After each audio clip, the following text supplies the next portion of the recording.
आज के लेक्चर में हम देखेंगे उत्तर वैदिक काल। लास्ट लेक्चर में हमने वैदिक काल देखा था, वैदिक काल की समाज रचना देखी थी, उसमें क्षेत्र कौन सा था वो भी देखा था, और साथ ही हमने उस काल की जो परंपराएं थी वो भी देखी थी, ग्रंथों के बारे में देखा था और उसका टाइम पीरियड देखा था। उत्तर वैदिक काल का जो टाइम पीरियड है वो 1000 BCE से 600 BCE तक माना जाता है। और वैदिक काल का टाइम पीरियड कहाँ से स्टार्ट होता है? 1500 BCE से 1000 BCE तक। यानी वैदिक काल के बाद कौन सा काल आता है? वो होता है उत्तर वैदिक काल।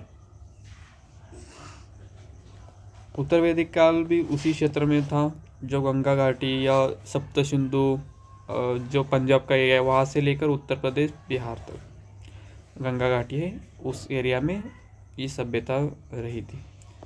समाज की बात करें तो हमने देखा था कि समाज में वर्ण थे 4, ब्राह्मण, क्षत्रिय, वैश्य और शूद्र। लेकिन हमने वैदिक काल में जो देखा था ना, वैदिक काल में हमने देखा था कि यह जन्म के आधार पे नहीं था, यह था कर्म के आधार पे। और जैसे जैसे उत्तर वैदिक काल में हम आएंगे तो इसमें क्या बदल हो गया? ये जन्म के आधार पे हो गया। यानी ब्राह्मण का बेटा ब्राह्मण, क्षत्रिय का बेटा क्षत्रिय, वैश्य का वैश्य और शूद्र का शूद्र, ये इसमें डिफरेंस हो गया। दूसरी महत्वपूर्ण बात कि महिलाओं की स्थिति कमजोर हो गई, इनको शिक्षा का अधिकार खत्म हो गया था। वैदिक काल में इनको समान अधिकार था, जाति व्यवस्था कठोर हो गई। वही मैंने बताया कि जन्म के आधार पे हो गई थी इस वजह से।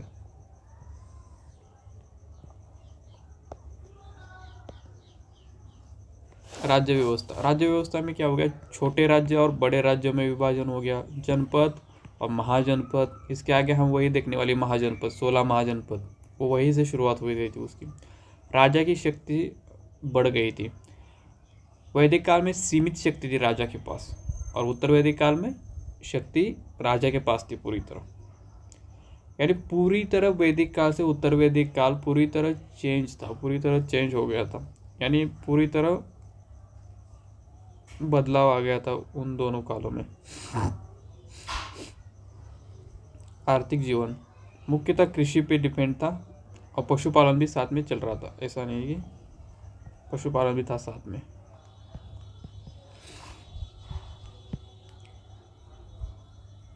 लोहे का उपयोग ज़्यादा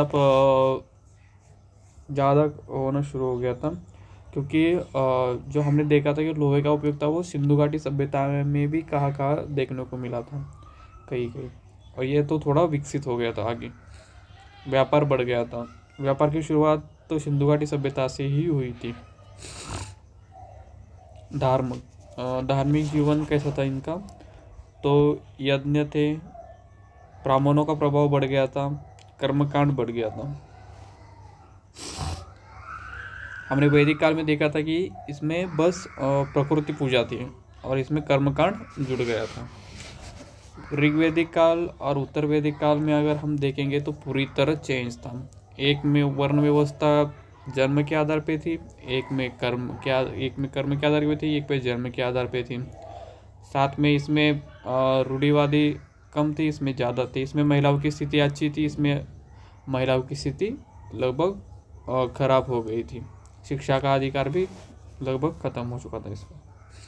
एग्जाम के पॉइंट ऑफ व्यू से क्या याद रखना? सबसे पुराना ग्रंथ कौन सा है? तो ऋग्वेद है, और ऋग्वेद वैदिक काल का माना जाता है ग्रंथ। गाय को धन किस ग्रंथों में माना गया? तो ऋग्वेद में माना गया है। वर्ण व्यवस्था उत्तर वैदिक काल में जन्म के आधार पर हो गई थी।